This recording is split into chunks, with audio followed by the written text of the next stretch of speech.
All right, we're back. What a nightmare. All right, we should be good here, chat. Welcome back to Tactical Tortoise, everyone. My name's Trevi. Let's talk about some Warzone Octarius. It's Warzone Octarius Day. How's it going? I apologize for the delay, everybody. Today, today has been an absolute nightmare. Some technical difficulties on the way in, chat, but we made it happen. We got here, and it's time to talk about this sick new expansion book that we just got for Warhammer 40k with a ton of new rules for Tyranids. I have a super legit, definitely not lifted out of a YouTube video copy of the codex here, and today I'm going to be, or not the codex, the supplement here, and today I'm going to be going over all of the Tyranid rules in the supplement. So there are some other stuff in it. It's not just Tyranids. There is some stuff for Guard. There's an Army of Renown for Guard, which uses, or a supplement for Acadia, excuse me, which has some cool stuff in it. It's not like the greatest thing ever. So Guard players, if you were hoping for, you know, a second coming, unfortunately, I don't know if this book is going to do it for you. There's also a Death Watch Army of Renown that forces you to take specialist Death Watch units, which, you know, it is what it is. It's okay. It certainly exists.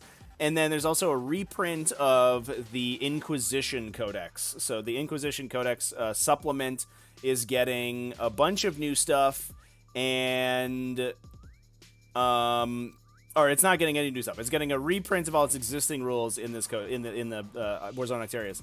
But the biggest deal for this book is obviously Tyranids. I mean, Tyranids are on the cover. It's all about Tyranids, and obviously I played the crap out of some Tyranids. So let's talk about some Tyranid stuff in this book real quick. Now, one thing that they did do in this book, and I'm gonna talk about first because it's the most important thing, I think, is they created this appendix. Oop, is my so we have this appendix, or Codex Appendix here for Tyranids, and this actually lifts all of the rules from Blood of Baal and puts them into this book. So everyone complaining about, oh, we need 7,000 new books, you know, to play. Fortunately, this one just replaces Blood of Baal. It has all of the rules from Blood of Baal in it, in addition to the new rules that we're talking about today. So you do not need to buy Blood of Baal. You don't need to buy Blood of Baal anymore to play Tyranids. All you need to buy is the Codex, Warzone Octarius, maybe the IAC if you play that. Or you could be a Chad and you can just go to wahapedia.ru, but we can talk about that at a later date. Now, a couple things I want to note here, and I'm gonna allow myself a little bit of a rant. I think I deserve it. Is that there's this clause right here in the introduction to the appendix, that says none of these changes have rules implications. The effect of the rules remain unchanged. This is just basically a reprint of revised or altered rules that were changed since they were initially published, and it also is meant to update the wording of these rules to 9th edition terminology. Now I'm gonna level with you here, chat. That's an absolute lie. That's wrong. There are rules changes here from Blood of Baal, and this caught me out a little bit. Some people had to correct me. I was talking on stream about it yesterday. The two big ones, Symbiostorm, if you'll notice here, there's an extra word in here, unmodified hit rolls of 6, score an additional hit. Symbiostorm no longer triggers on 5s or 6s if you have a bonus to hit. On the flip side, it also allows you to ignore -1 penalties when you're calculating your Symbiostorm. So previously, a roll of a 5 with a bonus to hit would become a 6, which means it would trigger the effect of Symbiostorm and your 6s would explode. That's one of the reasons that Exocrines saw so much play after the release of Blood of Baal. In addition to, I mean, they got some other stuff. They got some points changes and things like that. But because they give themselves +1 to hit, they would explode on 5s rather than just 6s with that psychic power on them. The same went for Tyranid Warriors. Anything else you could get a +1 to hit bonus on. The downside, obviously, being that dense cover or similar -1 effects would turn your 6s back into 5s, so they wouldn't trigger Symbiostorm, so you wouldn't get the additional hit from it. So -1 to hit had an extra impact for Tyranids, but +1 to hit also made them much better. That no longer matters. Unmodified 6 rolls of unmodified hit rolls of 6 score an additional hit. Boom, full stop. So it's good and bad. I don't think that's quite a nerf. I'll take it. Dense cover is very common. There's -1 to hit effects all over the place, and being able to ignore those when it comes to your Symbiostorm is a really big deal. That's actually sick. You do lose the coolness of being able to explode on 5s with some stuff, but you win some, you use some. Now, we did talk about, actually in my last stream on the channel, about Poisonous Influence and the Gorgon Psychic Power, which gives you +1 AP for, it used to be, friendly models within 9 inches. Now, you'll notice, Gorgon units within 9 inches. So this one has also been sub-faction keyworded, so it no longer works across high fleets. That's a huge change because a lot of people were thinking about taking some Gorgon detachments in their army to buff up the Leviathan detachments that they might be taking now, and that no longer works. In fairness, that was a very confusing interaction. It didn't really make sense, but that is too bad. Now, I went through the rest of this. This is basically all of the stuff from the Blood of Baal, and basically none of it's changed. Encephalic Diffusion, however, has been changed. It is now locked to your high fleet. It used to be friendly units, like the Poisonous Influence. So you could actually affect Imperial Guard units with it if you took them in a Gene Stealer called a Brew Brothers detachment, which was pretty sick. You could be like -1 strength on a Baneblade or something. Like, get stuffed. That was like the dream meme wombo combo. That no longer works. You can't do that anymore. It only reduces strength of attacks against high fleet stuff. So I don't have a problem with these changes. I'm going to be honest with you, chat. I think the unmodified change is probably good. It allows the designers to implement more, hit bonuses and penalties to Tyranids without breaking that Symbiostorm interaction. And I think the Gorgon and the Encephalic Diffusion stuff is also, makes sense that the high fleet stuff would be inter high fleet or intra high fleet. Is that the correct terminology? Just like things like Spore Clouds are.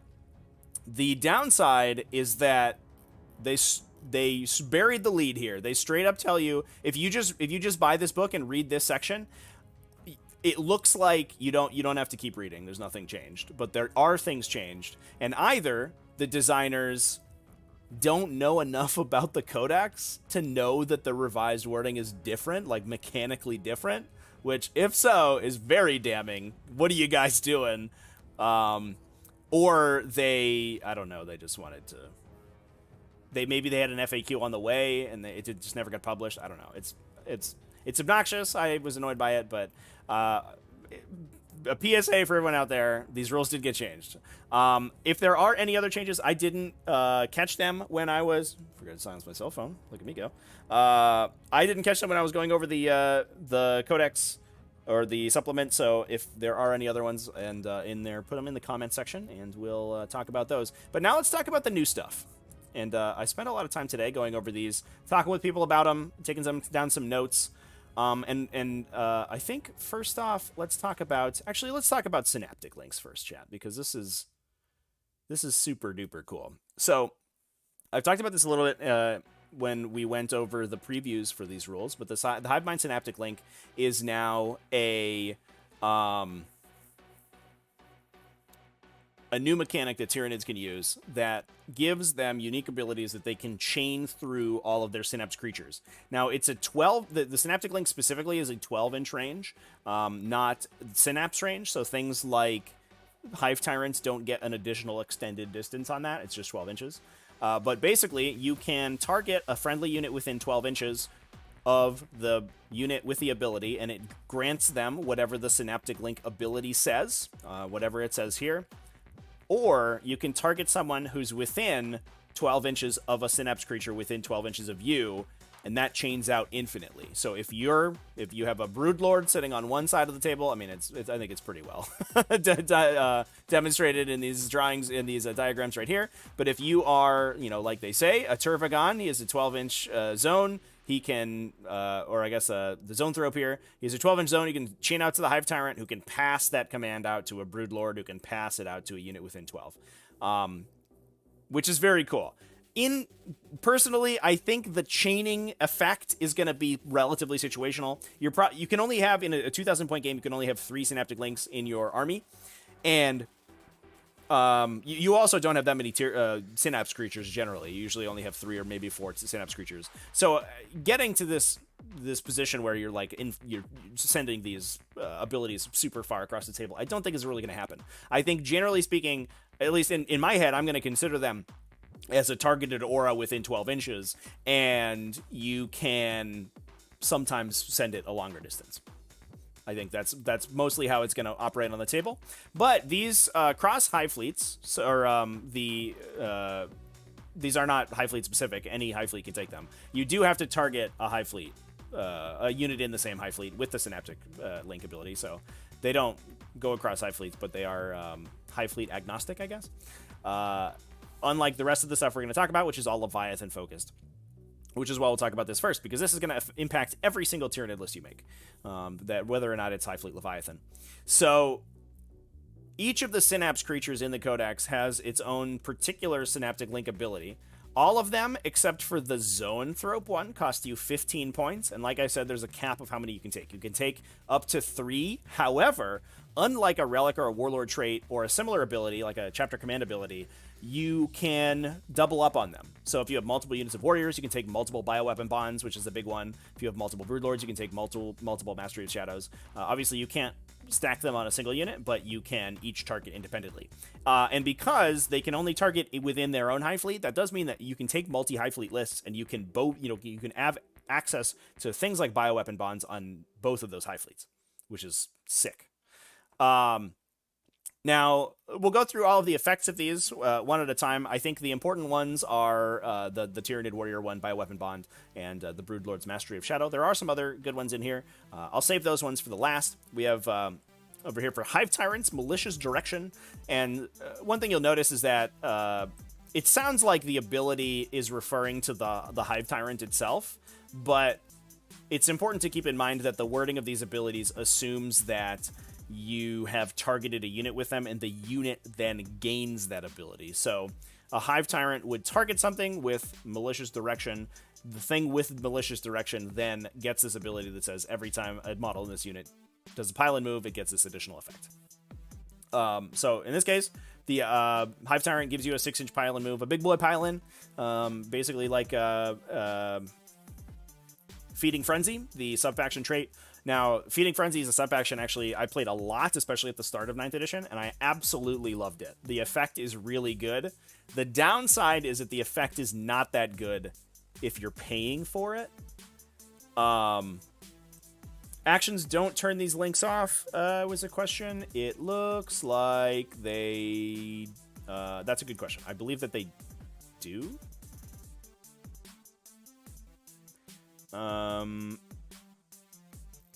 I'll have to get back to you on that.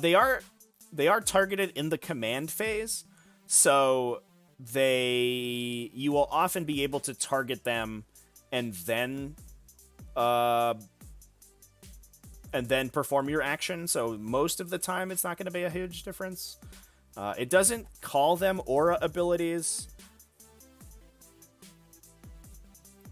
But any effect that affects something within a distance is an aura ability. There's 3 different definitions of aura abilities in the core rulebook, which is great. Thanks, GW. I would assume that this is an aura ability, and it would turn off when you're performing actions, but I might be wrong about that, and that might be clarified at some point. There's not a range specified in the ability itself. So it's I don't know, it's questionable. Yeah, no, you're good, Dan Jones. I appreciate it. Yeah, I'd like to answer as many people's questions in the chat as we can, get a little bit of interaction going. I appreciate everybody for hanging out. I just noticed a bunch of you in here, so welcome everyone. Hope everyone's hope everyone just had a good weekend, and I hope everyone's ready for some Octarius gameplay. It's gonna be good.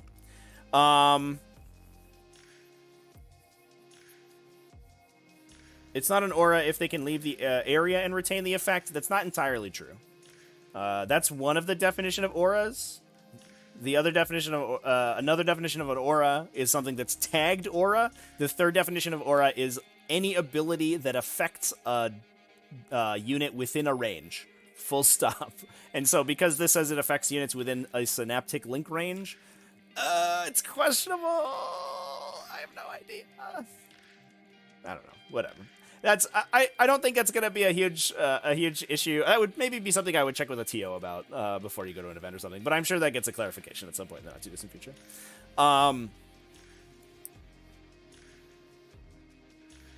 So yeah. Anyway, let's talk about the stuff. So malicious direction, it gives you an additional 3-inch pile in.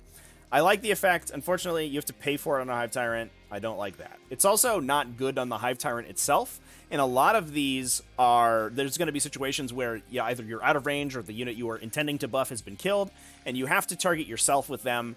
And the Hive Tyrant with an additional 6 inches pile in is not really doing anything. You want that on a unit like Gene Stealers or Hormagaunts. I guess not Hormagaunts because they already pile in an additional 6. But Termagants, big units, and especially punchy units. Warriors are great with this. And unfortunately, the fact that it costs a slot and 15 points, probably no good for the poor Hive Tyrant.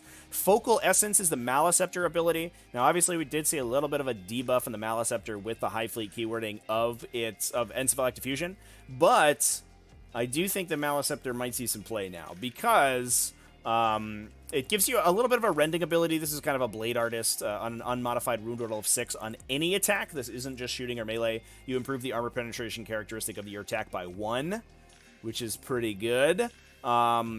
But the big thing is that you can reroll damage rolls. And one thing that is sort of a common theme as we get further into this book is that, let me tell you about Hive Guard rolling damage rolls. Rerolling those is pretty good. It sucks when you're all like rolling a bunch of 1s. The Maleceptor's like, I got you, bro. How about you roll 3s instead? And the Hive Guard do a billion more damage. And I think that's really going to be the use case. The extra AP is nice, but really, in situations where you can reroll damage rolls with this guy, it's going to be sweet.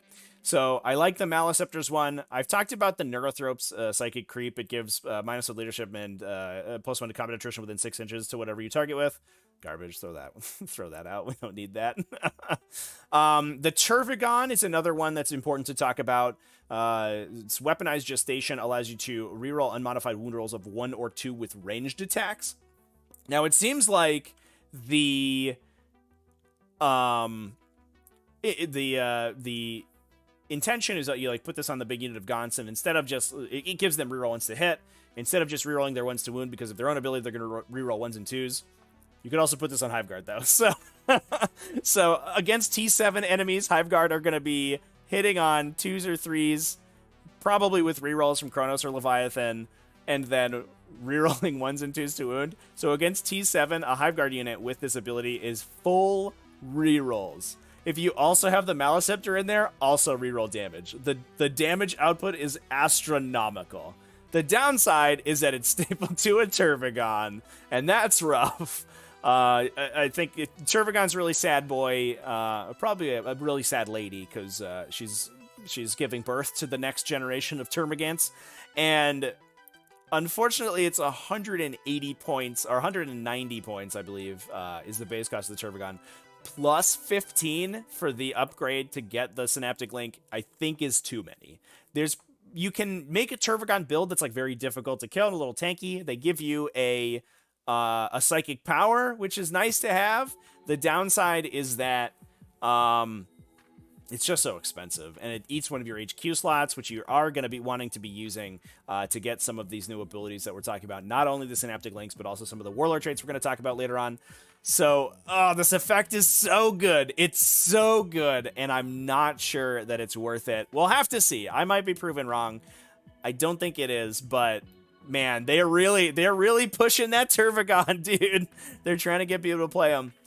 Feed from the Trigon Prime. This is a very good one. Unit is eligible to shoot and declare a charge in the turn in which it fell back. Obviously, this is another one very good on not only Hive Guard, but Devourer Termagants. My big issue with Devourer Termagants is when they get touched, they have no recourse. Nothing. They are just stuck in melee, and your huge, giant footprint unit of 30 models could just be doing nothing. The Trigon Prime says, no, it's fine. You can fall back, and you can shoot. Perfect. Very nice. Downside, Trigon Primes are expensive as hell. They're not super great. If you are deep striking them, which is like the big thing that you do with Trigons, right? As you bring them up from reserve, you cannot select anything in the command phase to be affected by their synaptic link, so you're not even getting the benefit of it there. And obviously, this is situational. It only works in matchups where your opponent is going to engage you, and it only works in situations where you are engaged and aren't able to clear yourself off before that unit goes to shoot. So, this is a very good effect, and I sort of wish that this was switched, maybe. And I honestly, the first time I read it, I assumed it was, where the Tyranid Prime maybe gets access to this, to the fall back and shoot and charge thing. It sort of gives you a Royal Warden kind of feeling unit. But it is the Trigon Prime, unfortunately. And again, I think that's another unit that's a little bit too expensive for this sort of situational effect. Unchecked Ferocity gives you a Gene Rot Might in melee from a Tyranid Prime. Leave your Tyranid Primes at home, everybody. I don't think... This ability is fine, but it's not... You know, it's melee only, and the Tyranid Prime himself is very terrible. Now, the other one I want to talk about before we talk about the two big ones is the Zoanthropes. Synaptic Channeling, and I think this is a really good one. When a psychic test is taken for the unit you've targeted, roll one additional d6, discard one of the dice. Now, important to note, this is each time a psychic test is rolled. This isn't the first time. So if you're putting this on, let's say, a Hive Tyrant, what happened to my mouth there? With Resonance Barb, it gets 3 casts, it gets a Smite, and then the 2 powers that it knows. Potentially, you could learn another power from somebody else with Cranial Channeling, and you're going to get an additional die and drop the lowest on all 3 of those. And this is phenomenal. Zoanthropes, I think, are sort of fringe playable right now. The large units of them is a little tough to fit into lists. They're so expensive. But they do make a very good to the last target. They're sort of easy to keep safe, especially if you're using Swarmlord in the same list to yo-yo them. You can advance them out aggressively in the movement phase, cast their psychic powers, and in the shooting phase, use Swarmlord to move them back in behind line of sight. It's very difficult to get to grips with Zoanthropes with anything that will actually kill them. And being able to target either themselves to make their Super Smite even more powerful, or you know, a Hive Tyrant that's running around and casting a billion support powers or something like that, giving them this incredible psychic buff is super good. I even think there might be a place for a unit of 3 Zoanthropes to just, you know, add a Smite to the Smite pile, but also give out this buff. I think maybe there's a psychic list somewhere in here that's going to be doing pretty well with these little Zoanthropes units. And I think that's very strong. Now, the Zoanthropes are, like I said, they are expensive. So it's definitely not for every list, and I think the entirety of the combo is going to be really tough. But this is a really good one. But now let's talk about the 2 big ones, Mastery of Shadows and Bioweapon Bond. So Mastery of Shadows is the Broodlord Synaptic Link, and this is already a type of... I mean, a Broodlord is already a model that you aren't super upset about putting in your army. They're very squishy. Their damage output is... I mean, it's okay. They're a little expensive, but like they're going to be able to... They're sub 10 wounds, so you can hide them. They are relatively fast, so they can run out and just sort of problem solve for you. And a lot of lists are going to have one in their army already. So for 15 points, you get this incredible ability. It gives anything you target with it. And I want to stress this again. Anything. You could put this on a Hierodule. You could put this on a Hierophant. You could put this on Harry Dan. It gets light and heavy cover. So +1 to its saves against ranged and melee attacks, regardless of the distance. Super good. That's important to note. I think that heavy cover also is important to take note of, because that you can do something like put this ability on a unit that's moving forward aggressively, say like a unit of Tyranid warriors. You put that on that, they charge into an enemy unit. Maybe they kill it, maybe they don't, doesn't matter. They don't get the heavy cover that turn, but you get this until the start of your next command phase. So when your opponent comes back to swing at you to try to clear you off that objective, you're still benefiting from heavy cover. That's phenomenal. In addition, if you are not a monster, so basically just the infantry or swarms, essentially Ripper swarms, and you're more than 12 inches away, you also get dense cover. That's so good. One of the things I talked about when we talked about the preview of this is that the big downside to Hive Guard is how powerful counter battery is against them, and especially things like Imperial Guard or Orcs, which is like a high volume of like pretty mediocre ballistic skill, and -1 to hits, especially against Imperial Guard, less so against like Freebooters, but especially against Imperial Guard, is brutal to them. And so just being able to hand out -1 to hit on a stick to whatever infantry unit you want that's hiding in your backline is so good. This ability is incredible. I'm probably putting a Broodlord in all of my lists going forward just for this ability. You know, even just getting a 2+ save on a Hive Tyrant or, you know, Harry Dan or something like that to biff a lot of heavy bolters or random, you know, splinter rifle shooting, stuff like that is going to be useful. And then having that dense cover on your infantry when you need it is incredible. Now, the biggest one over here, and I think this is probably the breakout of the Synaptic Link abilities, is the Tyranid Warrior Synaptic Link. It's funny kind of to see the trajectory of how Games Workshop has wanted us to play Warriors for a while, because they came out with Unyielding Chitin and Dermic Symbiosis, or Enhanced Resistance, excuse me, in Blood of Baal. So you were like, all right, we're taking the big units of Warriors, and maybe we're trading shots with them, maybe we're playing some Chronos, and we're double firing them. And then 9th edition came out, you had to move aggressively, so you're like, all right, we're taking melee Warriors now in these big units. And then they reduced the point cost, and you're like, oh, Scything Talons a Scything Talon Warrior is 17 points now, so now we're spamming Warriors, and now Warriors are becoming a support unit. And I already kind of liked them in this role. Compared to a unit of Termagants, you get 3 Warriors for 1 more point. There's 17 points a model for 3 of them, rather than 5 points a model for 10 of them. They have 1 less wound, but all their wounds are T4 with a 4+ save, which is much harder to get rid of, especially if you're considering something like random bolt guns shooting at them. So it makes those backline objective holders a little bit more resilient. They don't screen quite as well because there's only 3 of them, but that's not always super relevant. So I've already liked the little units of Warriors, but now for 15 points on that unit, so 22 points a model across the unit, they also, within 12 inches, give +1 to hit to an entire round of attacking for a unit. Blanket +1 to hit, full stop. Hive Guard get +1 to hit. Harridans get +1 to hit. We're back to Harridans. You give a Harry Dan +1 to hit, chat. This is fucking wild. Your Gene Stealers get +1 to hit without having a Broodlord. I mean, there's literally no unit that doesn't want +1 to hit at some point during the game. So having these units of Warriors, and especially since you can double or triple up on them in some situations, and just be spreading this +1 to hit across multiple units in your army is so good. So for 66 points, you get the 3 Warriors with the +1 to hit. They just hang out in the back line somewhere. Your opponent has to kind of work hard to kill them. They don't really want to dig them out. They can sit on a backline objective. Maybe they retrieve Octarius data 1 turn, and then they're just continuing to pass out this incredibly powerful buff. This is so strong. I can't stress enough how strong his bioweapon bond is. So get your Tyranid Warriors. Fortunately, you don't have to run the 9-mans anymore. I know Tyranid Warriors are expensive, and that's a big point of contention for the unit. But it's you can just buy a box of 3 and you'll be okay, I think. I'll take a look at the questions here before we move on to the next section, but I think the Synaptic Links are super powerful, and they're definitely going to inform how lists play going on into the future. Why doesn't the Malanthrope get a power? Isn't it a Synapse creature? It's not in the Codex, and they haven't really covered any of the Forge World stuff in this, so I think that's probably why. I think it's just because it's not in the Codex. Dan Jones, you can give the cover to a unit with Dynamic Camouflage for +2 to saves. Yep, that's a combo. I do like that one. Can you stack Bioweapon Bond with the Alpha Warrior trait if you're taking the Prime with Warriors? You would be able to do that, but obviously you have to keep in mind that bonuses to hit don't stack. So you're capped at +1. What it will do is allow you to ignore penalties to hit.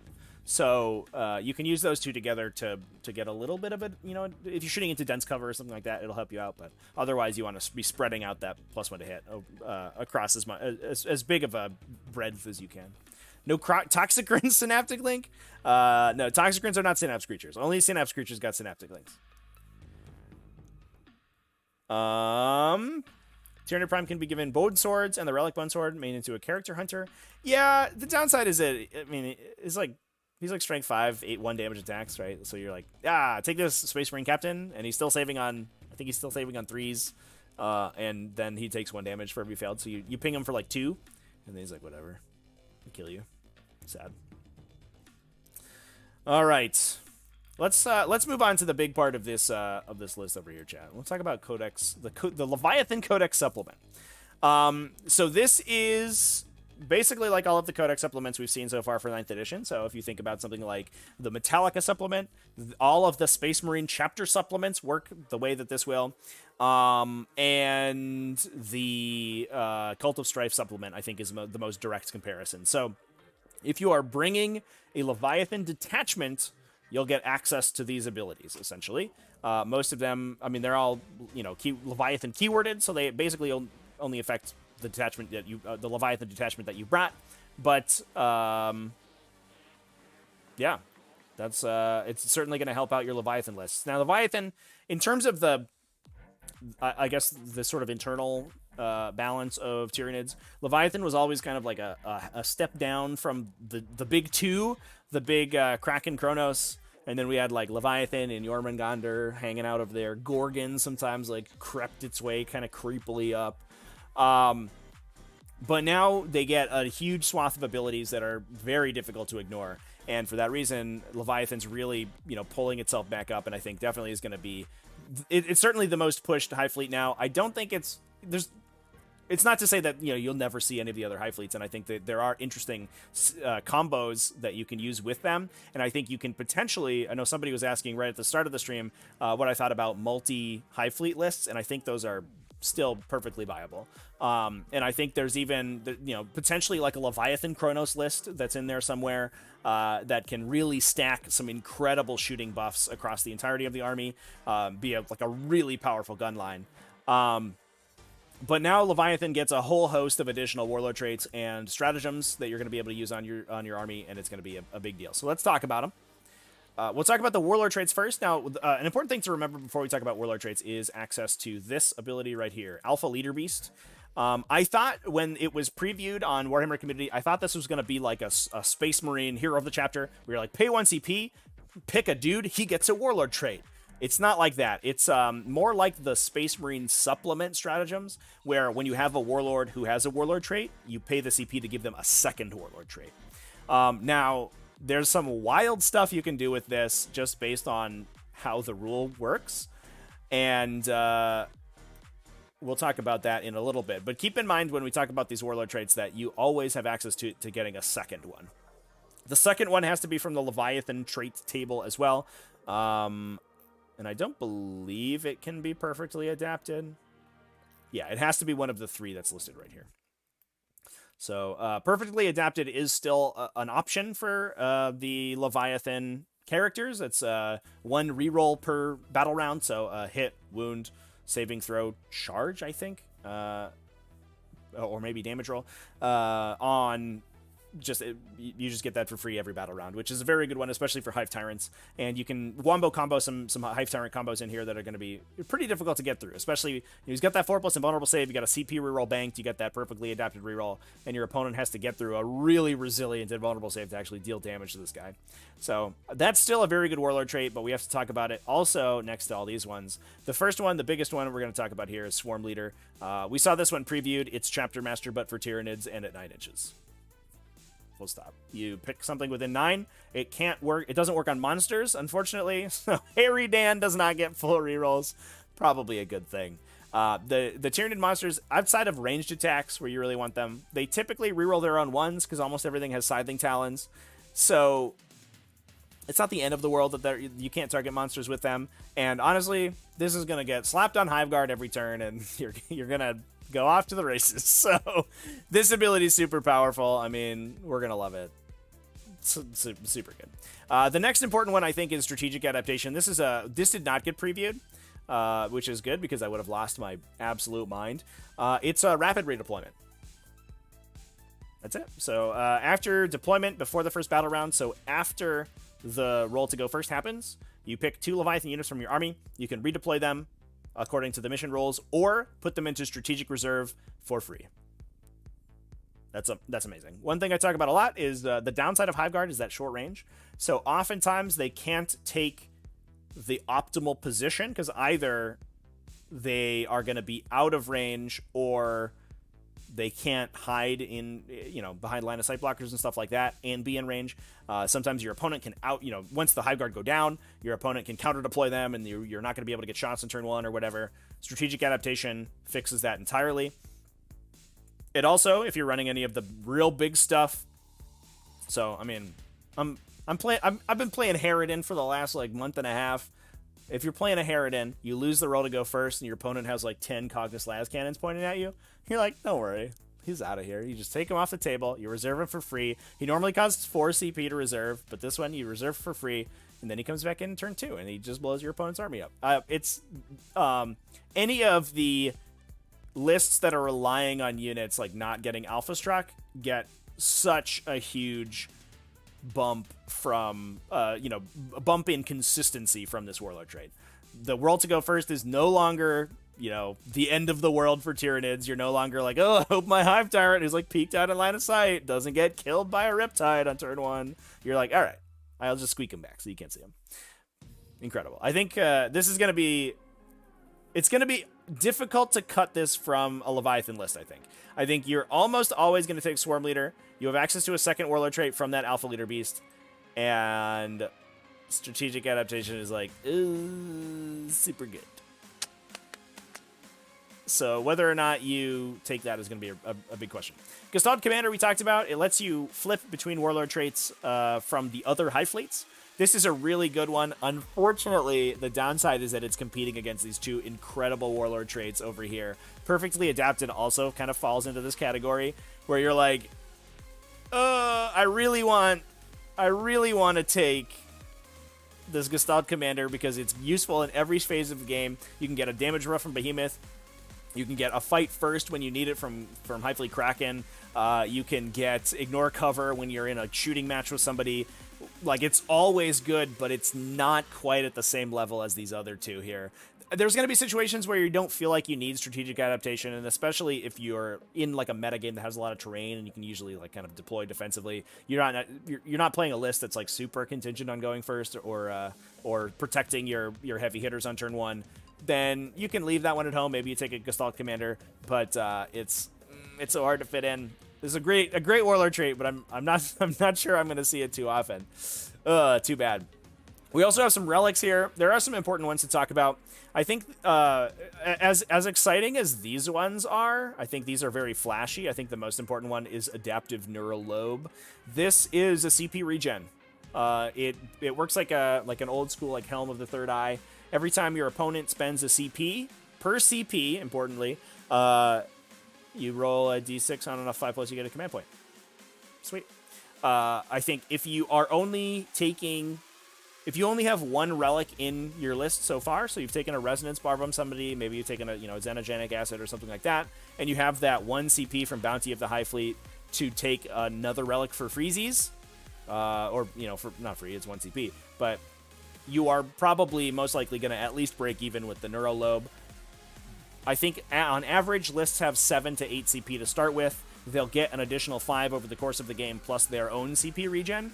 So oftentimes, enemy lists are running through 13-ish CP. A lot of that's going to be spent round 1 and 2, so you probably will regen CP rounds 1 and 2. And then 3 through 5, your opponent's probably spending 1 CP a turn, so you may get 1 from that. On average, you probably get 2 to 3 CP back from this. If you only have to spend 1 CP on it, it's going to net you 2 CP over the course of the game.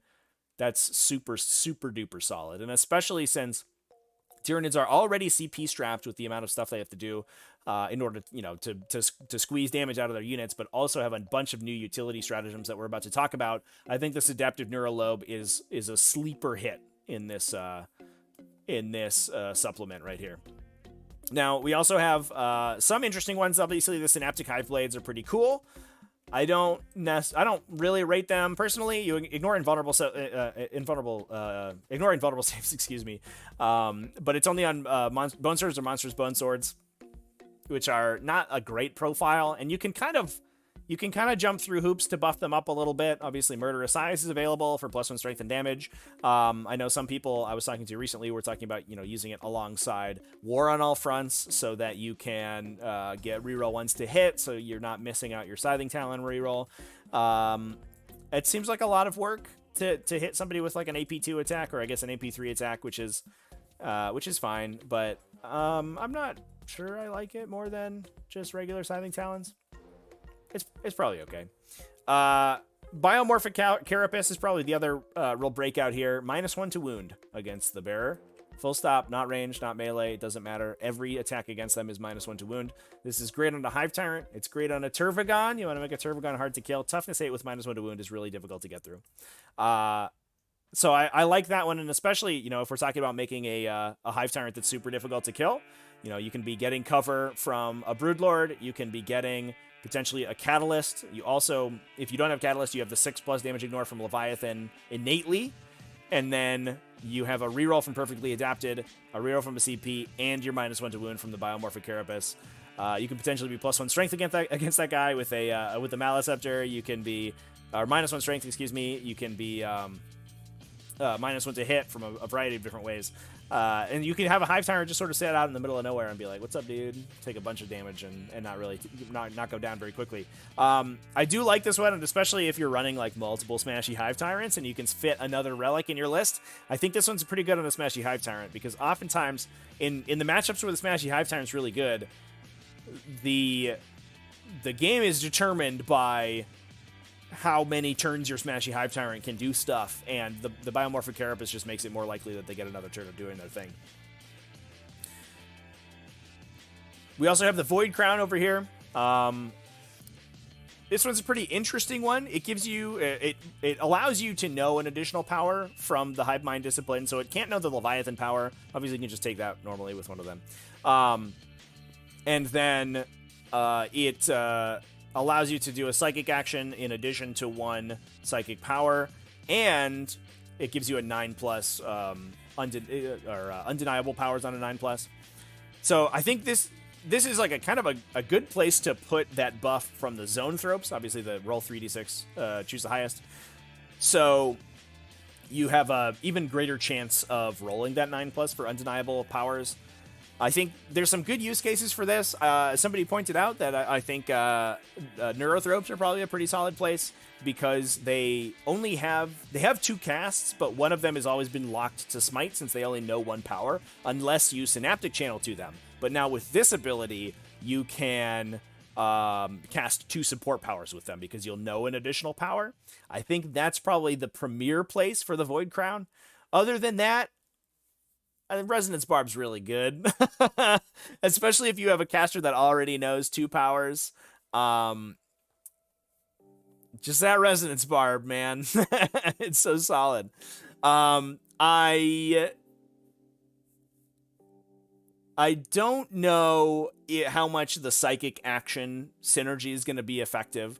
There's really only 1 psychic action I ever take in Tyranids. That's Psychic Interrogation. There's some matchups where your opponent's playing very aggressively with characters. They don't have a lot of psychic defense, and you want that psychic action. Oftentimes, you can find yourself a way to get psychic actions in addition to your casts without going over and above. It does cost 2 CP, but what you can do is, you know, you cast with one of your support you cast the psychic action with one of your support casters, then you go to another caster, they Synaptic Channel the powers off the support caster so they can cast them themselves, and then they can spend a CP to cast an additional time. So you still get all your casts. So you can kind of circumvent, and oftentimes, a lot of times, you're only giving up like a smite in order to do the psychic action. So oftentimes you can like sort of circumvent the need to cast powers and do actions. If you're sort of finding that being a friction in your list, I think you might just need some more psychers. I don't know. So I'm less enthused about the Void Crown, but I do think that there are going to be some places for it. The awkward part is going to be fitting all these relics into your list. Now, obviously, the core relics for Tyranids have always not been very good, besides things like Resonance Barb or maybe Xenogenic Acid. And I think, especially if we start, instead of taking Adaptive Physiologies, move to some of these incredible Warlord traits in Leviathan, it's going to be easier to fit more characters that aren't really reliant on those relics, so you can start to take some of these, and that's what I found in the list that I built so far. Especially the Adaptive Neural Lobe, that just kind of naturally slots into a lot of lists I found, because I have the 1 support caster guy, he's got the Resonance Barb. Maybe someone else is in there, and I start spending CP on 2 additional relics. That's less good, but a lot of times I just have I'll spend the 1 CP on the neural lobe and we'll just go from there. So some interesting stuff with relics, but I think the big deal is going to be the stratagems here. I do have I took down a page of notes about the stratagems, so I'll use that for reference, so I don't forget myself here. Now, we talked about Alpha Leader Beast very quickly. It gives you an additional Warlord trait on your Warlord after they've selected a trait. Now, a weird thing that this does, and I actually just had a big discussion over in the Tyranid Discord about this, and I had the interpretation of this interaction wrong, so I wanna thank the folks over at the Tyranid Discord for setting me straight. But it also allows you to gain access to a third adaptive physiology, or a second if you want. You can take, and the reason for that is that your adaptive physiology, the Warlord trait swapping for an adaptive physiology is selected when you choose your Warlord trait. So when you go to pick your Warlord trait, you select either I take a Warlord trait or I take an adaptive physiology. In the past, that just meant I either take my one Warlord trait or my adaptive physiology. But now you can take a Warlord trait on your Warlord, use Alpha Leader Beast, gain a second Warlord trait. Instead of choosing that Warlord trait, you choose a adaptive physiology, and then you spend a CP on Progeny of the Hive to get your second adaptive physiology. Now, the weird thing that this can do is potentially also give you a third Warlord trait.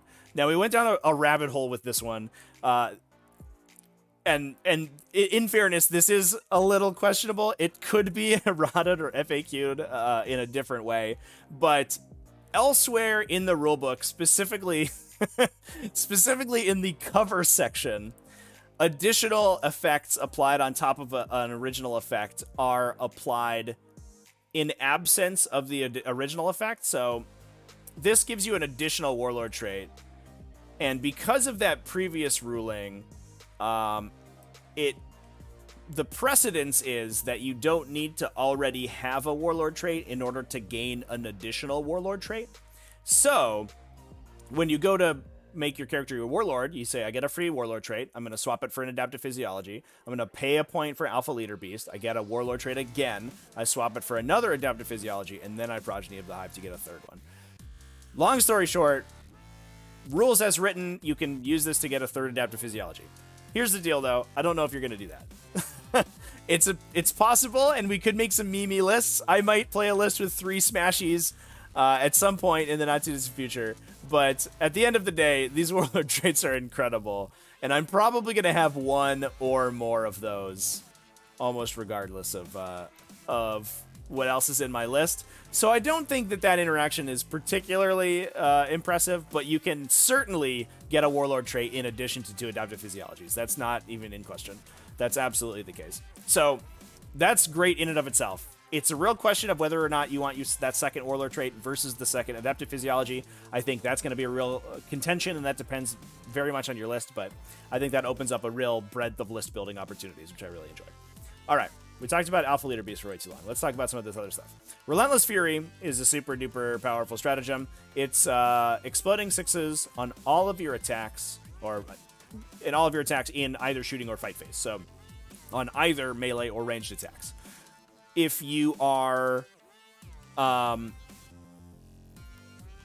if your unit is 11 models or larger, it gives you double exploding 6s. So basically on Gene Stealers, and then it costs you an additional CP if you use it on Gene Stealers. Unfortunately, I think this also hits Broodlords. If you use it on Broodlords, it costs you 2 CP. Because it's Gene Stealer keyworded, not Gene Stealer unit. And if I remember correctly, Broodlords are Gene Stealer keyworded. A little awkward. But I guess it's a small price to pay. Obviously, the first place you think about using this is going to be those Gene Stealers, because they have so many attacks. They're already looking for 6s to wound. Getting additional wound rolls to try to get those rending hits is going to be a big deal. That's why it costs 2 CP for them. But you can also use this on any Leviathan unit. So you can use it on Hive Guard with that are full rerolling. So they're potentially hitting on 3s, maybe 2s if you're bioweapon bonding them from a warrior unit, and then rerolling everything into 6s exploding. So it's a 1 CP Symbiostorm without the need for a psychic power and without the need for a Chronos attachment. Sick. Now, I think the cool thing is that you can still have Symbiostorm and put that on a Kronos Hiveguard unit, and then you can have a Leviathan Hiveguard unit, also get Relentless Flurry, so you get the same effect on both units. Both of them can be bioweapon bonded, and the Kronos is already rerolling its once to hit, so they're both basically full rerolling their hits and then exploding on 6s.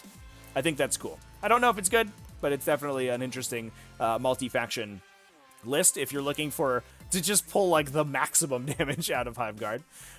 We throw some Tervagons in there too, it can get wild. But I think, I mean, I'm gonna use this on Harry Dan. He gets exploding 6s. It's a range agnostic Symbiostorm, and I mean the cool thing about this is that it's functionally the same as +1 to hit. Mathematically, you know, your chances of rolling whatever you would hit on with a +1 versus rolling a 6 is the same. Theoretically, it should net the same total number of hits as getting +1 to hit. If that gets crazier if you have rerolls or you already hit on 2s. And so, I mean, it's mostly just upside. It's just money at that point. So, I mean, this stratagem is where a lot of your CP is going to be going over the course of a game. Playing High Fleet Leviathan, especially with your ranged attackers, almost every turn, if you have a big unit making an important attack, you're going to be using this Relentless Flurry on it. That's a big deal. Now, Questing Tendrils allows you to set up in Strategic Reserve as if it was one turn further along. So instead of just setting up on the table edges outside your opponent's deployment zone like you would on round 2, you can spend for 1 CP and set up in their deployment zone, just not off of their table edge.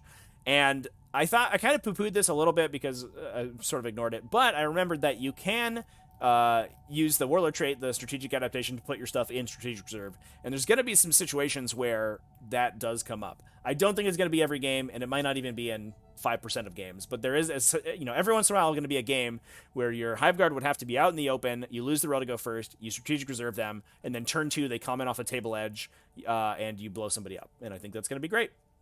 Now, we also have Animated by the Hive Mind.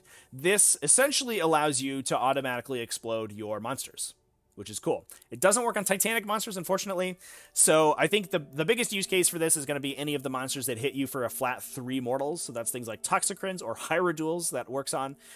I see there's a couple people who really want to like build lists around this and like basically flying Edbutt their monsters into people, and I don't think that's really that's really going to be super efficient. Spending like 150 point monster and a CP and all of the work it takes to get them there for 3 mortal wounds on your opponent is not what you want to do. But there are going to be situations where, you know, a Hive Tyrant or even, you know, just an Exocrine or something plinks something down to 1 wound, they kill it, 1 CP, you kill them back. And I think that's going to be the situation where it comes up. And a lot of these stratagems are very utility-oriented like that. So a big part of playing these new Leviathan lists is keeping in mind all of the super niche stratagems that you have. You know, we also have existence still all of the Blood of Baal stratagems as well. So it's going to be a lot to keep in mind. But if you can use it all together, it's going to be a big deal. We also have Synaptic Domination. This basically allows you to consider yourself in range of a Synapse creature anywhere on the table. Again, that's another utility piece. You know, if your Hive Tyrants have moved up forward, your Hive Guard or your, you know, somebody in the back line is worried about suffering from instinctive behavior, giving themselves -1 to hit, or potentially running away, then you can just do that, and then that won't be an issue. Again, I don't think that's going to be a huge... It's not going to see a lot of play, but it's another utility piece that we want to talk about. Control of the Swarm. This one is pretty cool. Once your Warlord dies, you can choose an additional Warlord, and then you can give them a Warlord trait. It's a little... it's like passing the shield that Adeptus Custodes had for a while. The most interesting thing is that... objectives aren't triggered until the new Warlord's destroyed. So if your opponent has taken assassination, you do not give up the assassination points until both Warlords are dead. That's cool, but whatever. Or the additional Warlord point, the extra point. You still give up the 3 that you get for dying, but the extra 1 is not given up. There might be a situation in which that matters, and being able to like re-rack your Warlord trait on the fly is pretty cool, because again, if you've taken like Swarm Leader and Adaptive Tactician, then you could flip into Gestalt Commander and then start giving yourself ignore cover. I don't know if that's going to matter, but it's fun to think about. I think Hive Mind Imperative, I might might skip over real quick here because I think that one's going to take a long time to talk about, so I just want to talk about these ones real quick. Hyper Adaptation lets you re-rack your sub-faction ability. So basically you will replace your 6+ damage ignore roll while within 6 inches of a Synapse creature with something from a different Hive Fleet. The most important ones I think here are Hive Fleet Kraken for fallback and charge. So if you ever need to do that, you got it there. We're probably not taking Trigon Primes for that ability. So just being able to do it for 2 CP, it's expensive, but if you got to do it, you got to do it. Hive Fleet Hydra or Gorgon can give rerolls situationally. I don't know. There's maybe one situation, you really have to confirm a kill with a Gene Stealer unit on like 5 intercessors, and you're like, we're going Hive Fleet Hydra. Let's do it, boys.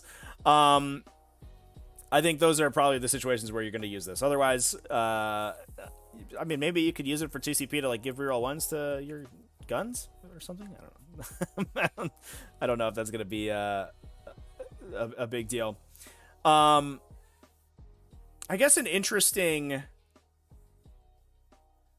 question that I just thought about is what happens if you use it on a unit that doesn't have Synaptic Imperative?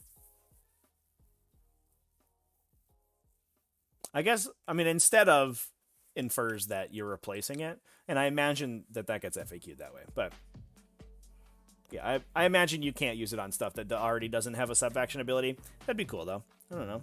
Let me dream. Void in the Warp is a situational 4+ deny. It's within 24 inches of a Synapse creature, not anything. So it's not quite as powerful as like Deepest Shadow, but unfortunately Hive Fleet Kronos is kind of sinking down a little bit now that their anti-psyker tech has been stolen a little bit. If you're playing aggressively with like Smashy Hive Tyrants or units like that, or even Maliceptors running across the table, I think Void in the Warp is going to be very, very good, and there's going to be situations where your opponent really has to play around it. So yeah, I mean it's great. 4+ deny is always a good ability to have, even if there are asterisks on it. So I love that. Bio-adapted Borer Grubs gives you mortal wounds on 6s to wound from flesh borers. Hilariously, you cannot use it and the Scorchbug stratagem, and it's capped at 6 mortal wounds. This is garbage. They just had a section. There was like they had a blank space here, and they were like, "What do we put in here? How about this? How about this terrible stratagem to buff flesh borers?" Okay. I might talk about it if you could use it alongside Scorch Bugs. Like if you have a big Termagant unit and you like advance them up the table and then onslaught them and you get them all in range, you use 2 stratagems on them and then double tap them, like maybe we're getting somewhere, but you can't even do that. So why even talk about it? Yeah, I don't. Most of the time that you want to get wounds through, you're probably just Scorch Bugging. I guess that maybe this is better than Scorch Bugs if you're just like fishing for 1 wound on something from like 10 Termagants or something, but the number of times that's gonna matter is so few. Now let's talk about Hive Mind Imperative, because I think this is the sleeper hit out of this entire book. This stratagem is absolutely nuts, everybody. It's super duper good.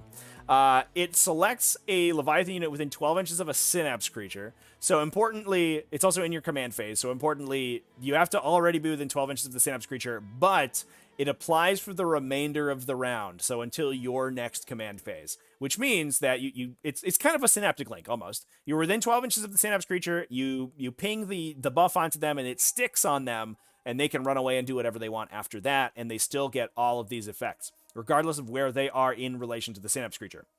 It also means, unfortunately, that you can't bring stuff out of reserve and use this on it, because the reserve won't be within 12 inches of a Synapse creature when you go to use it on them, because they're in the underground or whatever. What this ability does is it gives you objectives secured, which is huge, and allows you to perform actions without or shoot while performing actions. Now, that was the first part that jumped out to me, because I was like, hey, I can retrieve Octarius data with my Hive Guard. My Hive Guard can still shoot and do stuff. That's phenomenal, especially playing Harry Dan lists. You run out of infantry pretty quickly. And I often want to retrieve Octarius with my Hive Guard, but the number of times that I need them to shoot in addition usually beats out the number of times that I actually need them to perform the Octarius data. So now, for 1 CP, you get your CP in your command phase, you use it on immediately on the Hive Guard unit. They can do the rod, they can shoot, no penalty. Sick, we're doing it. But the big thing is this objective secured. This is such a huge deal. It's not limited, there's no limit to who you can put this on, right? And it also gives you the additional effect, sort of the ancient effect of doubling the, or counting it as an additional model if you're already objective secured. So, I mean, there's a lot of use cases for this. You can just hit a Gene Stealer unit with this, and then when they go off to do their own thing, they're going to be doubled to 40 models, which means that they're almost always outnumber units on objectives that they're fighting over, and your opponent has to wipe them to reliably get their objectives back. The same goes for things like Termagants or Hormagants that are running across the table to contest objectives, because they're going to be counted as 20 models. Even Ripper Swarms count as 6 models now. So, like a Ripper Swarm, you ping them for 1 CP, they count as 6 models, and they run up, and now they take an objective from an Incursor Squad or something like that. That's going to be a really big deal. Now, the other thing, obviously giving objective secured to units that aren't normally objective secured is also a big deal. I keep talking about Smashy Hive Tyrants, and you can throw those guys across the table, and they can start taking objectives from backline objective holders that your opponent has. You know, they have some tanks, or a dedicated transport, or some characters on an objective. The Hive Tyrant gets over there, consolidates, throws that objective, and they've taken it from their opponent. Now, the other thing that's important about this is the timing of the stratagem, because you use it in your command phase. And again, I mentioned that you'll already have gained your Battleforged CP. That happens at the start of the command phase before you do anything else. So start of the command phase, you gain your CP. Even if you're at 0, you can now use Hive Mind Imperative. Then, at the end of your command phase, you determine objective control for scoring, which means if you have a non-objective secured unit on an objective and your opponent is outnumbering you on that objective, you can, before it goes to your chance to score, take that objective with objective secured. So, for example, like let's say you have, I don't know, an Exocrine or Hive Guard standing on an objective. Your opponent has run 2 models over there to take it from you. You immediately take it back automatically. No dice rolled. It's back to you. The same goes, you know, if they have objective secured and you have also objective secured, you can immediately outnumber them on it if you double the number of models you count as. And that is going to flip the scoring right on its head at least in the GT 2021 missions where you score at the during your command phase. So, or at the end of your command phase, I should say.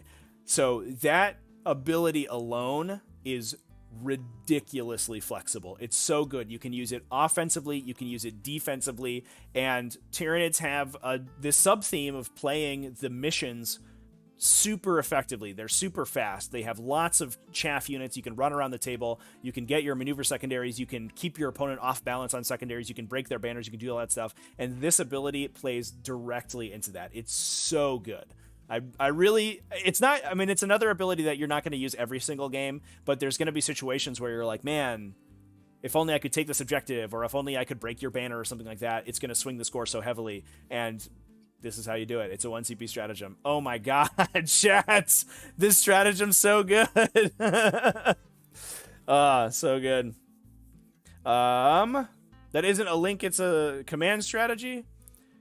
Yeah, chat. But it operates like a link, is what that's what I'm saying there. But that's all of the rules for Tyranids coming out of this Rising Tide. Now, a couple thoughts real quick. I know a lot of people are obviously Leviathan's becoming the most pushed sub-faction in the faction.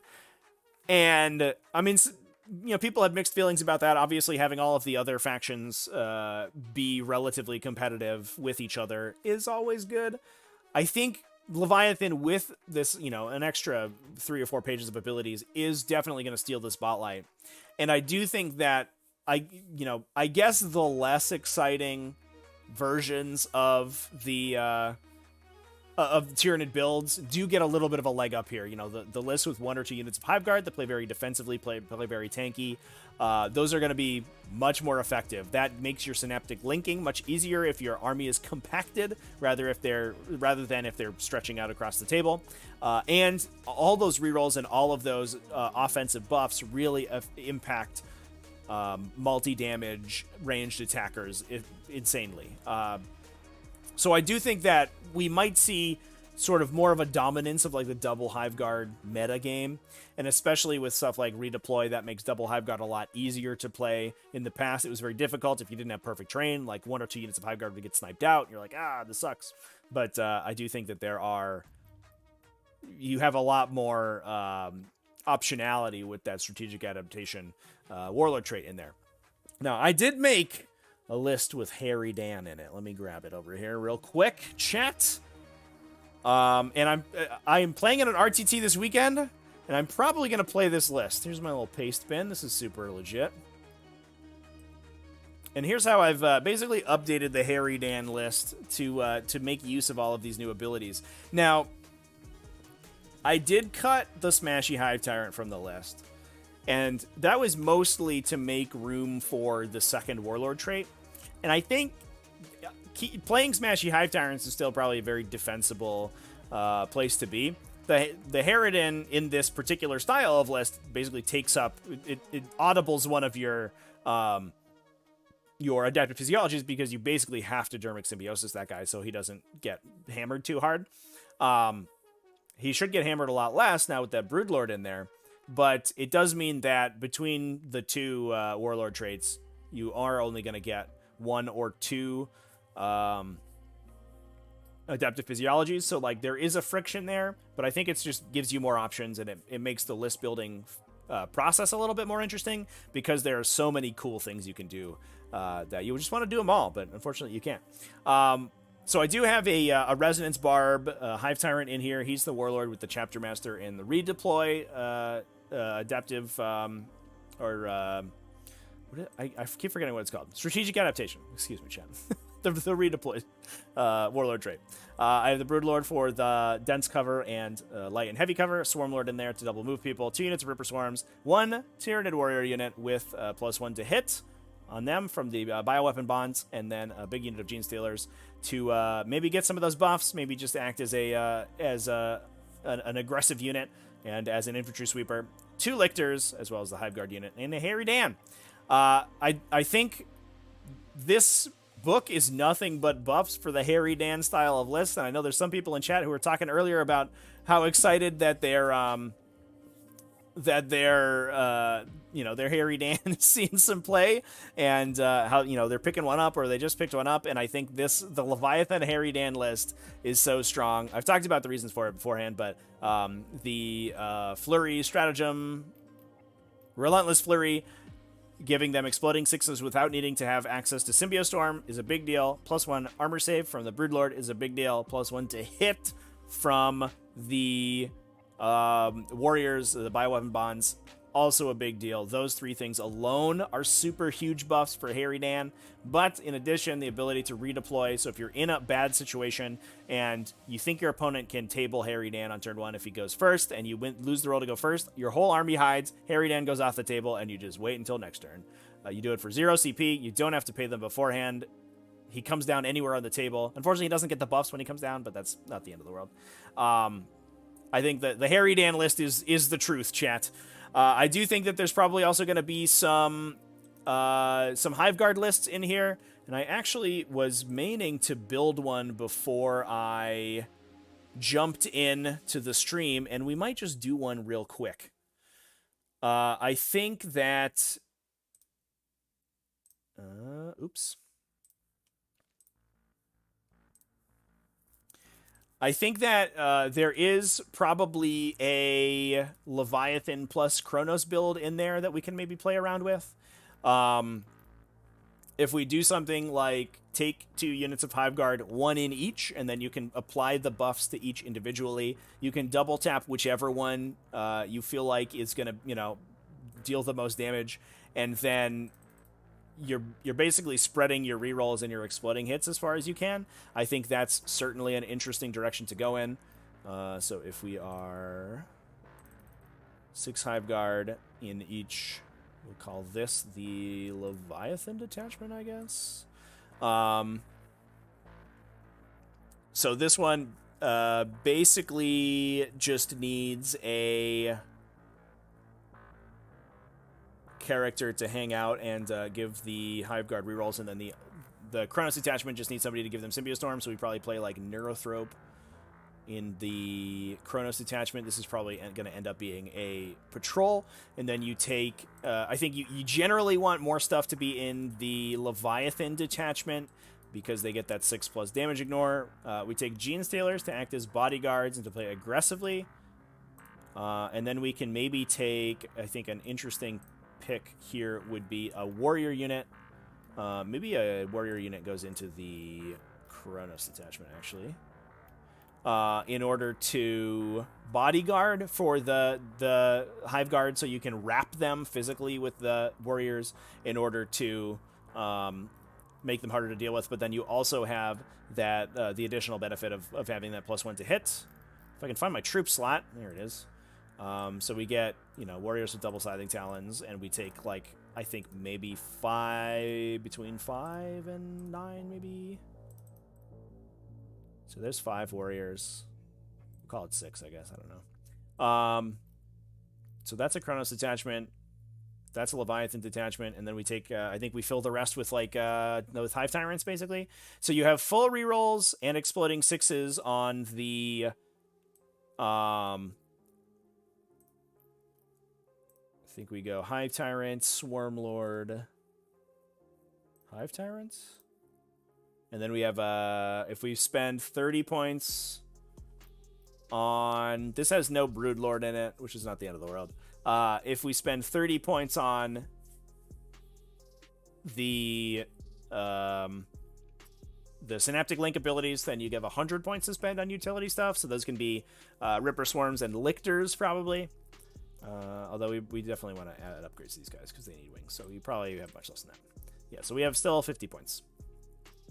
So I think something like this is like probably an interesting core for a list where you could have one of these guys be a buff Hive Tyrant with the Resonance Barb. You could have the other one be a smashy Hive Tyrant. And maybe you have the buff Hive Tyrant chilling in the back somewhere. One of them gives the full rerolls. They both get Murderous Size, or you could drop one down to not take the Monstrous Scything Talons, be more sort of mid-range oriented, and then that one can take that if you don't take the Adapt Physiology, you get access to the redeploy. So you have one Hive Guard unit that can redeploy to the best position. You can Exploding 6s that one with the stratagem. It gets full rerolls to hit from the Warlord trait, and then the other one is hitting on 2s because of the Warrior unit. Rerolling 1, so essentially full rerolls, and Exploding 6s from the Neurothrope, and you have the maximum damage out of the 2 Hive Guard units. I think a list like that is a little bit more mid-range, like more gun-line oriented, but definitely an interesting direction to go in. But I think that's an example of some of the interesting things that you can do with this, with this book. I do think Hive Guard maybe a little bit overpushed. I would have liked to have seen some different units brought to the fore, but the fact that all of the Synaptic Link abilities can be targeted to anything opens up stuff, like Hyrule, potentially, like some of these other bigger monsters to get to you to be able to be buffed up and deal a billion damage. I think stuff like the Broodlord ability being targeted on those Hyrule is a really big deal.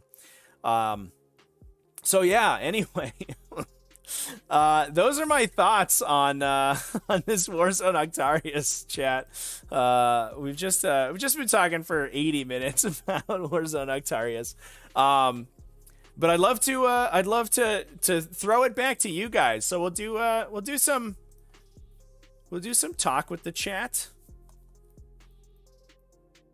See if I missed any questions while we're going over this stuff.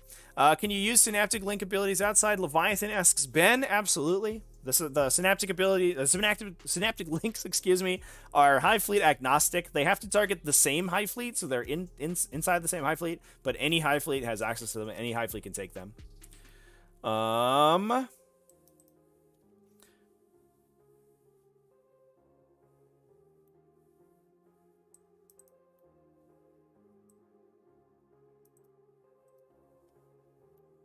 Can Void Crown give you Symbiostorm? Evron is asking. I don't believe so. It's just from the Hive Mind Discipline.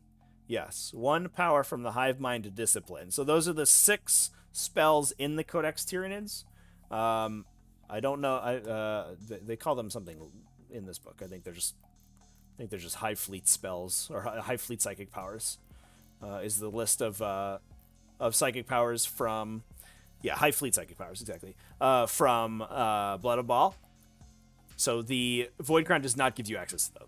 That would be super good. I would not be talking about taking that second Chronos detachment. I don't think if you could just get Symbiote Storm in that detachment, that would be pretty strong. If any Hive Fleet can take Synaptic Links, what makes Leviathan so good? Well, all of this stuff. So the Codex Supplement abilities come from are Leviathan only. So that's everything down through all of these stratagems. So you get an additional 2 pages of stratagems. This is 9 stratagems. 1, 2, 3, 4, 5, 6, 7, 10 stratagems. You get 10 stratagems with Leviathan, including that Hive Mind Imperative we talked about and that Relentless Flurry we talked about. I think both of those are super important, alongside Alpha Leader Beast to get those additional Warlord traits and or Adaptive Physiologies.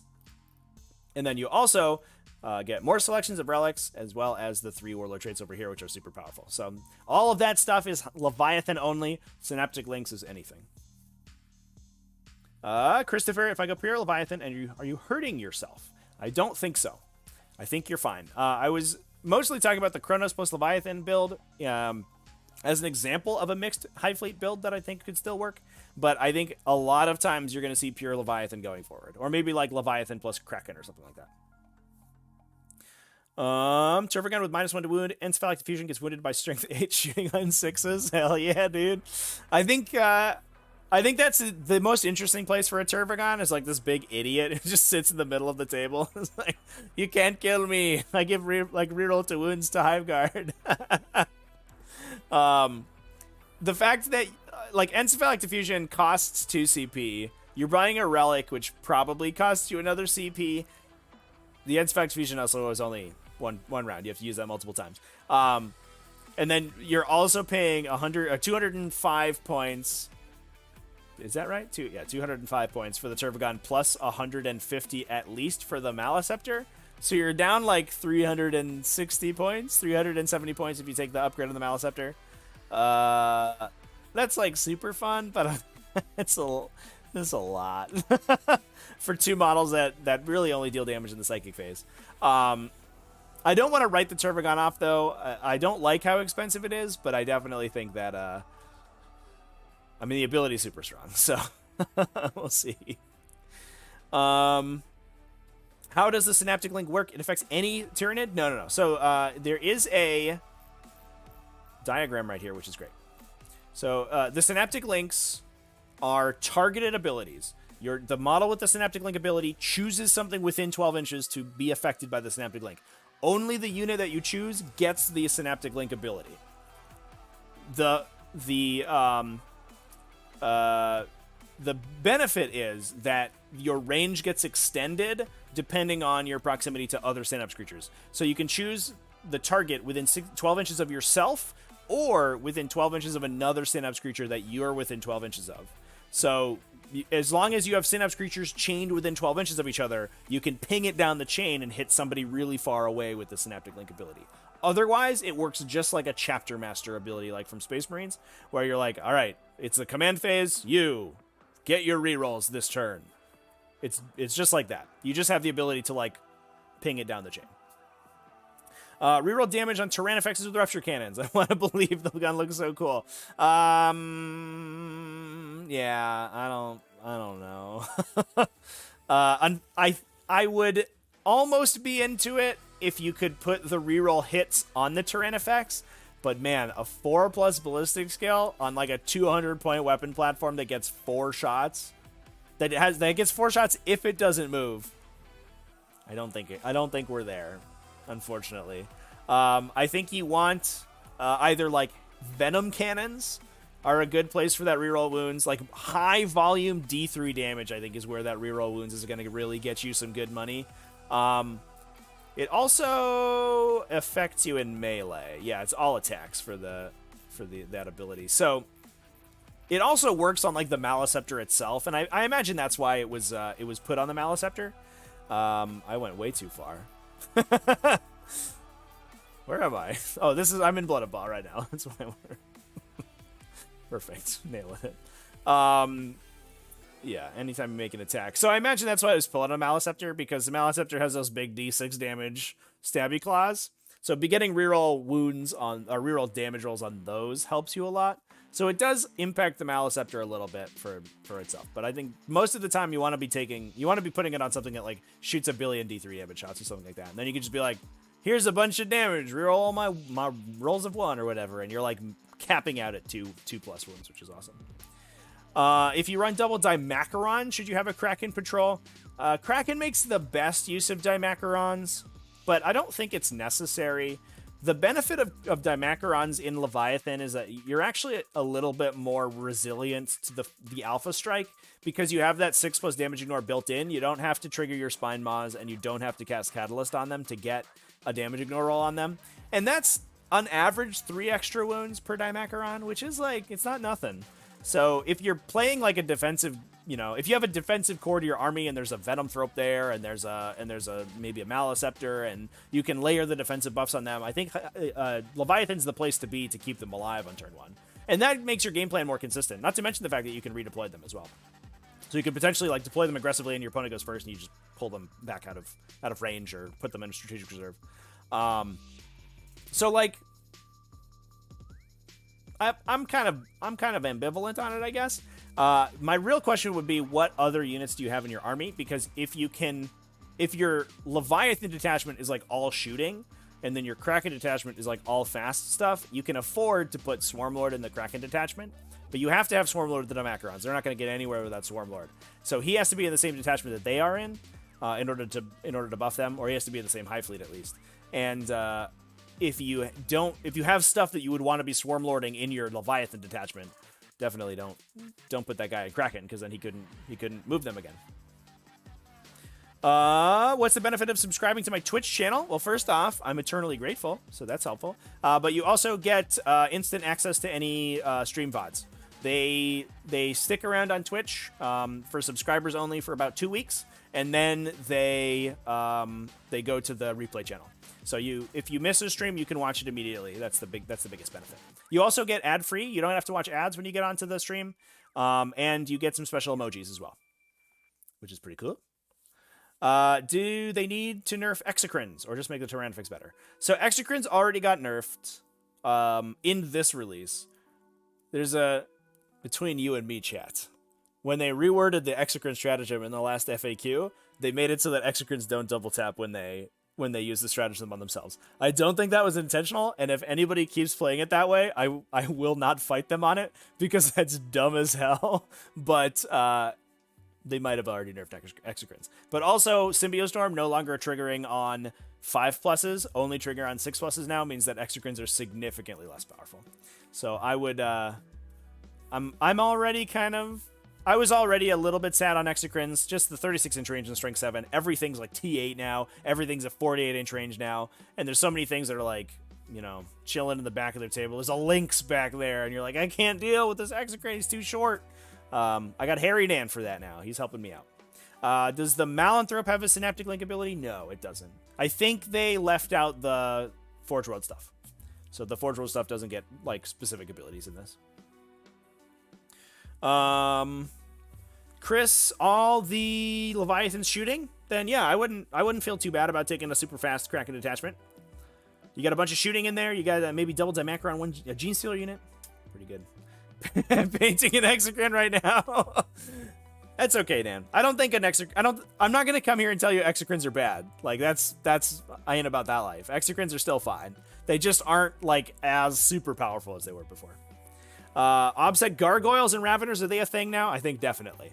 I think Gargoyles probably have a second lease on life. I was already taking Sky Slasher Swarms, and I might actually edit this Harry Dan list to have Sky Slasher Swarms in it, because you can have Obsec Sky Slasher Swarms, and they're just 45 points. They're 3 40mm bases, so they're really, really easy to like get in weird places, and they're super fast. They're move 12, and then you can overdrive them, and they just blitz out and they like take an objective. They grab engage on all fronts. It's like a 6 or 7 point swing usually when you. A lot of times they'll break a banner or they'll deny a banner. That's really good, and they'll just be like, "Hey, 7 VPs to me," and then that's it. They die. So I like those guys. I think Gargoyles is probably fine with that. They're like more annoying because their units larger, but they also more often get killed because the models are huge. They're termagants that are the size of like warriors that just get immediately line of sight drawn and you whole unit's dead. Arkanath, hit that like button. Thanks, Arkanath. I appreciate it, man. I appreciate the shout out. Thanks everybody for joining, by the way. I think this is a fun video. And I hope everyone had a good time talking about some Tyranids. Zen Shadow, talk to me about Toxicrins. What would you like to see GW do with them? I would like to see them change the true line of sight rules and clarify the model placement rules so that you don't like get boned by taking one Toxicrin. I would like to see them get a Spore Cloud ability, like a built-in -1 to hit, and I would like them to maybe be faster. I think it's probably pretty good enough. Like, their profile is pretty good already. They're just, like, a little too expensive for what they do. They just need, I don't know. They just need to have more rules and be better. I wonder if Nids will ever get some decent heavy firepower. Were you listening to this video, Clay? Oh my god, the amount of damage that Hiveguard do is insane. It's wild.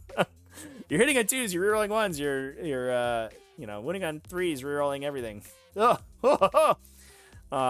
If you aren't feeling it for Hiveguard though, Chad, Harry Dan, let me tell you, I'm gonna convert you all to the Church of Harry Dan. We should take Gargoyles in the Harry Dan list to deliver OBSEC to opponents. Unfortunately, you can't target units inside of a transport with stratagems, so they can't be OBSEC the turn they disembark. Otherwise, I might. So unfortunately, that combination doesn't matter. But it is cool to get the Gargoyles up the table. That is fun. Harry Dan, best man. Yeah, I think I'll play a Harry Dan this weekend, chat. We'll see how he does in another RTT with the new abilities. I'm definitely missing Smashy in this list, and I think I'm gonna miss Smashy, but it might be okay.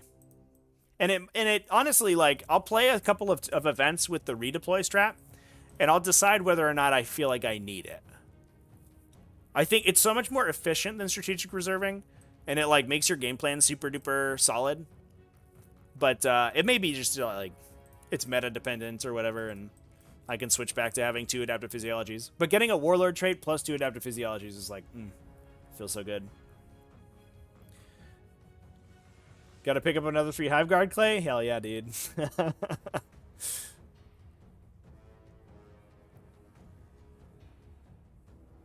Matthias, after playing Harry Dan, find it hard to even consider running a list without it now. Right? Right? Ugh. I'm like totally with you. So like when I started playing Harry Dan, people keep asking me when I go to tournaments, they're like, is this a real list with this frickin' dragon in it? And I keep telling people, I'm like, I don't know, but I built it for the meme because I liked playing the Harridan when it like pre-buff before GT 2021 buffed it like through the roof, and I like all these other units in it, so I just built a list that had all my favorite units in it, and then I won like 11 straight games, and I was like, oh my god, this might be real. When does this book come out? I was told next week, but actually we might as well double check. I was told, I was talking to the TO for the RTT I have scheduled for next weekend, and they told me that this book would be legal. And so I assume that it comes out on Saturday. Let's double check, though. Probably in pre-order. Warzone Octarius Rising Tide. Oh, this is Collector's Edition.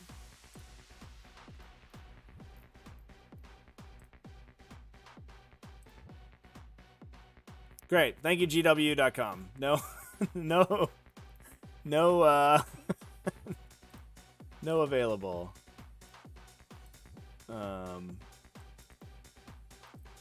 Date. Thanks, guys. Oh, here it is. 10/23. Yes, so next, what are we looking at? Next Saturday. Yep. Okay, perfect. We found it. It's in this tiny text over here. There you go. Boosh. Saturday. Good stuff. Classic James Workshop. Yeah, sometimes they have it down in the delivery, in the return, in the delivery thing, but they got it up here. We got it. We found it, chat. Good stuff.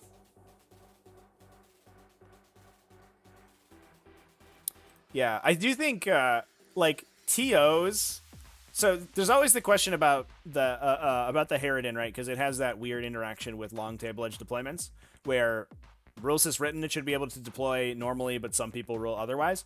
And I do think that if you're a TO and you're on the fence, I think Harridan like demonstrably increases participation because everyone comes over and looks at that thing. Like if you have a player with a Harridan on the table, people are gonna be like, "What the fuck is that? That's a Warhammer model the size of my dog." And so I think people are. I think you're behooved to allow Harridans to play in the sprinkler. But yeah. TV Turmoil, Exocrine still have a place in the Space Marine meta. Every blooming army is getting -1 damage, which makes them worse. Yeah. Yeah, that is the unfortunate truth about things is between -1 damage and like big big huge defensive profiles, T8 defensive profiles everywhere. It's just so hard for the 2 damage guys to get through. Christian with the super chat. Can you take a look at the list you sent on Discord? Thanks to the vid. Is the book a must-buy for NIDS players? Absolutely, 100%. If you don't purchase it, that's fair. It's probably expensive. But you at least read the rules and take a look at them. Hey, can you take a look on a list I sent you on Discord? Thanks for the vid. Are the book a must-buy for us NIDS player?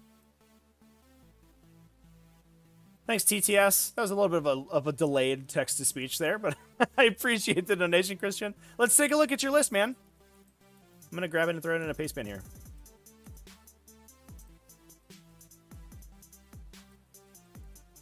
Can you tell that I don't use Edge very often?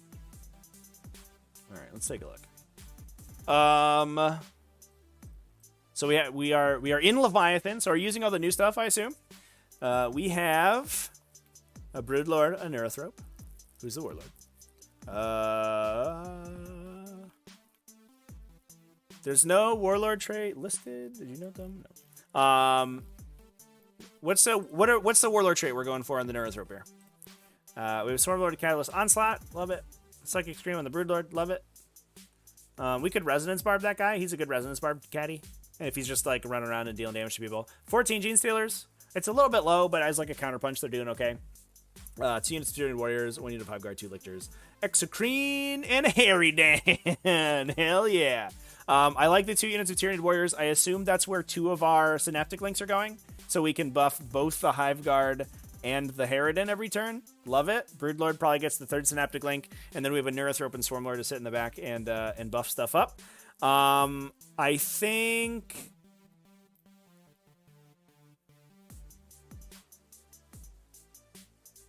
The one thing I'm not 100% sure about is the Exocrine. A lot of people, like a benefit of the Harridan is that people, like you can hide your whole army and people are forced to interact with the Harridan. And the Exocrine has to expose itself to deal damage. That said, the Harridan eats a lot of, takes a lot of fire and forces people to come out and play with it. So the Exocrine oftentimes, gets to move around and kind of do its own thing and doesn't have to worry that much about the, being lit up. I think that would be the, if I were to make a cut, that would be the cut. I think you might want another, utility unit. So, either, 2 Ripper Swarms or, a unit of Termagants or something, just to screen, because you don't want to have to use the Tyranid Warriors to screen. Because they're giving you your +1. So if they run out and screen, your opponent's like, oh, I killed them. And then you're like, oh, shoot.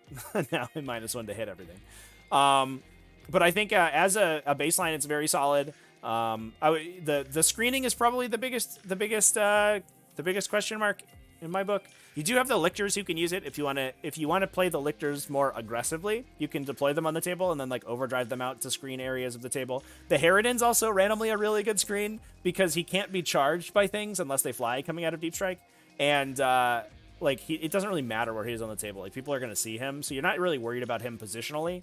So he can just like sit out on the flank somewhere, and he flies around and he screens whatever zone he's in, and then like lictors run after him to screen. It's a little janky. The heavy deep strike like matchups tend to be the ones that I feel like the least confident about with the Harridan list, because it's just so low on the ground. But yeah, I think this is a very solid list for sure.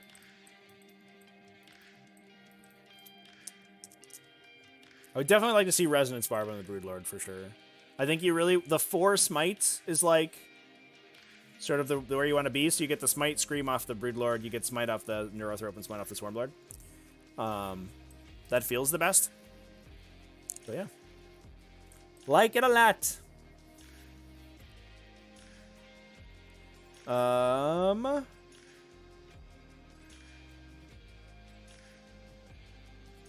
Michael Formenta, as someone 100% jaded from playing Tyranids, are these rules decent? Can you play Turvagons? You can play one Turvagon. I think we're in for one Turvagon.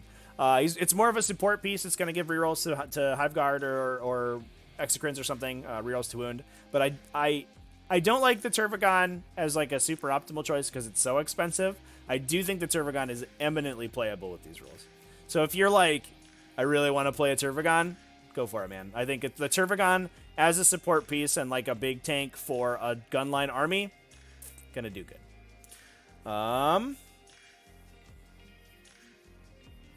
Could drop the Exocrine and replace the Broodlord with the Flyrant in this list. You could also do that. Yeah, that costs you about 80 points. 90 points if you have guns on it. 100 points, I guess. So you'd have 70 left, and you could get 2 Ripper Swarms in there. That'd be something like that. What would I change? I think that, yeah, if I gun to my head, if I were to change something, I would cut the Exocrine, I think.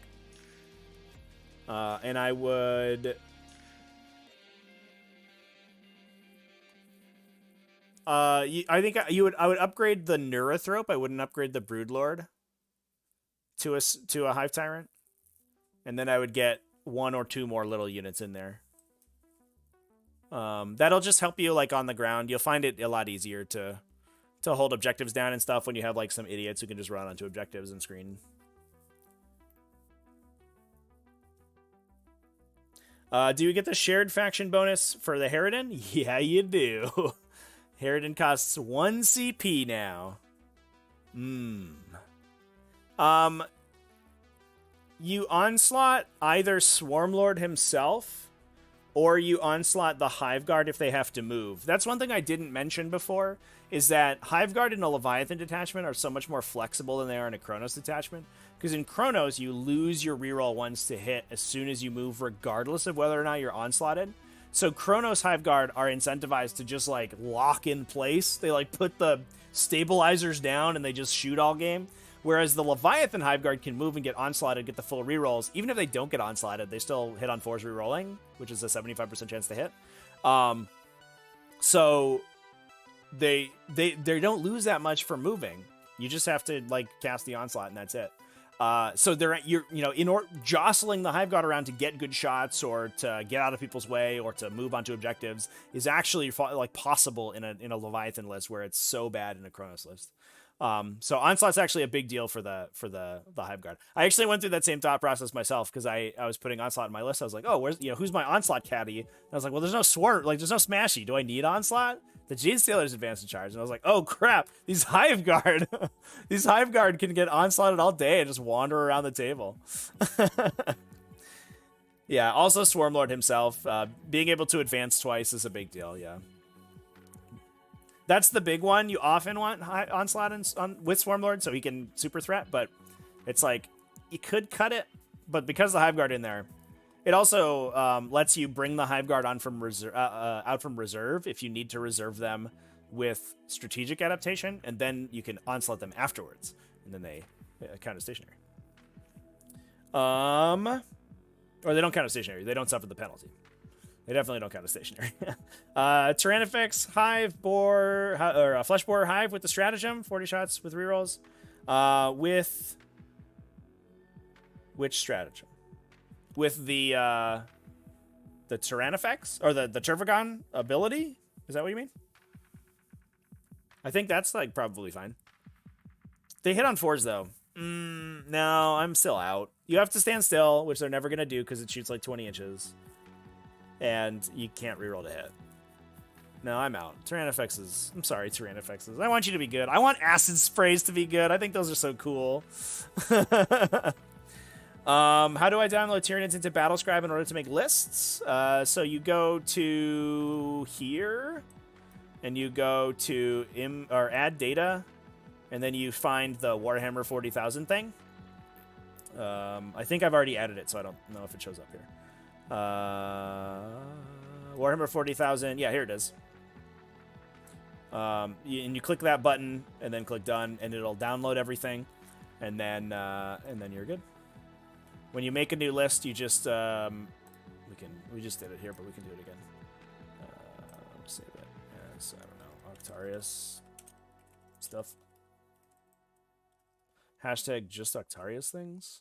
When you go to create a new list, it comes up with this page right here, and you click add force, and then you can choose Tyranids from the faction and the type of detachment you want. And then it'll come up with this, and you just add units and stuff from the sidebar. And that is how you battle scribe. That's how you scribe battles. Acid spray with reroll damage from the synaptic link. That's probably fine. It also gives you the extra AP, because it's only AP 1, and it gives you the extra AP on 6s. That's alright. We're getting somewhere. Reroll damage and +1 damage from pathogenic slime. Yeah, we're cooking with fire now. D3 +1 rerolling. If only they could count as stationary somehow. That unit's so frustrating. Since the Maliceptor is good now and Turvagon is hanging in the balance, what about going full T8 with Turvagon side Tyradule Tyrannifex? I do think the Hyradules are probably in a pretty good place right now, especially, I think, with that Broodlord in there for +1 save, especially on barbed Hyradules. You no longer have to play Jormungandr to get cover on them, and I think that's a big deal. That's good. And then you can also target them with all the other stuff. You can target them with +1 to hit, so they're not just rolling for 3s without rerolls anymore. I do think Hyradules are in a pretty good place, especially Barbs. I think Barbs benefit a lot from these guys, from all these abilities.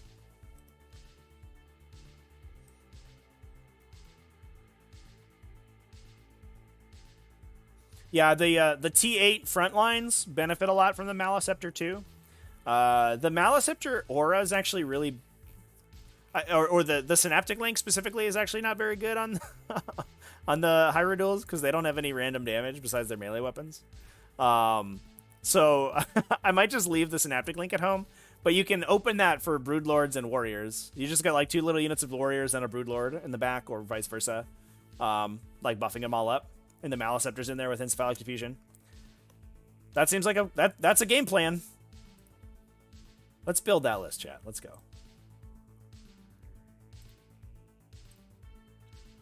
I played triple Hyrule before and I didn't love it, but we can, it certainly wasn't with all of those buffs.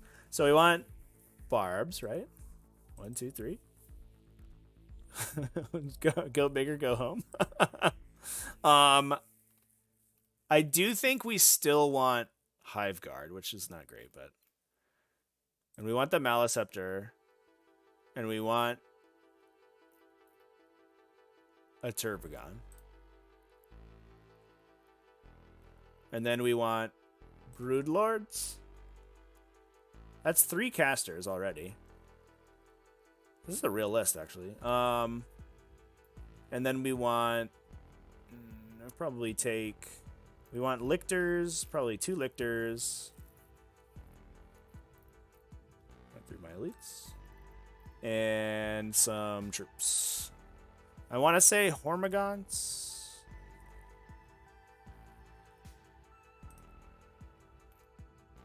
We have room for a Hive Guard unit. Doesn't really have... Oh, we don't have Warriors yet. Shit. That's what should be in here. We take 1 Broodlord or 2. I think we take 1 Broodlord. We maybe take 1 Broodlord and a Neuro. and we crown the Neuro. We crown the Neuro and we barb the Broodlord. And if we wanted to, we could spend the CP for the -1 to win on the Turbogon. Maybe we don't crown the Neuro. Or vice versa. Maybe we cut one of those for the +1. And we take warriors. Probably 2 warrior units. We have Devours on them.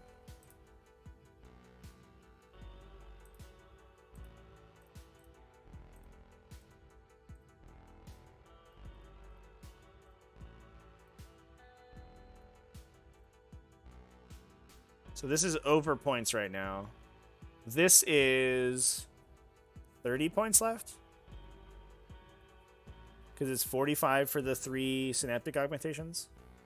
So this that's 56. Yeah, so we have 44 points left. So you can put a Ripper Swarm in. Look at that list, chat.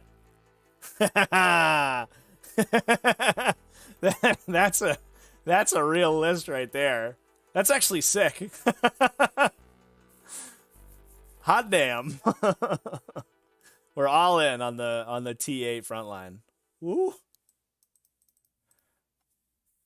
Tyrannifex D6 damage big gun. Can I join the Maliceptor link? Yeah. I mean we talked about that a little bit. Like it's I don't know how many times you're gonna wound with that gun. To get the D6 damage through is the downside. It's just so inconsistent. Do any of the rules affect Tyrannocytes, Harpies, or Biovores? Really want to play fringe stuff alongside the Turbogon. Nothing affects Tyrannocytes. Actually, it sort of aggressively doesn't affect Tyrannocytes because almost everything that's in this book comes into play in the command phase, and Tyrannocytes don't do anything.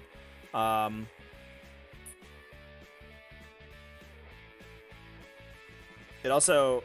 I might be in on Tyrannocytes if you could give full rerolls to them, to be honest, chat. I did play full reroll Tyrannocytes for a while with Jormungandr, and that list is super fun. It's very bad, but it's super fun. Unfortunately, you not only can't target them with the full rerolls, but they also can't be full rerolled when they come in out of reserve.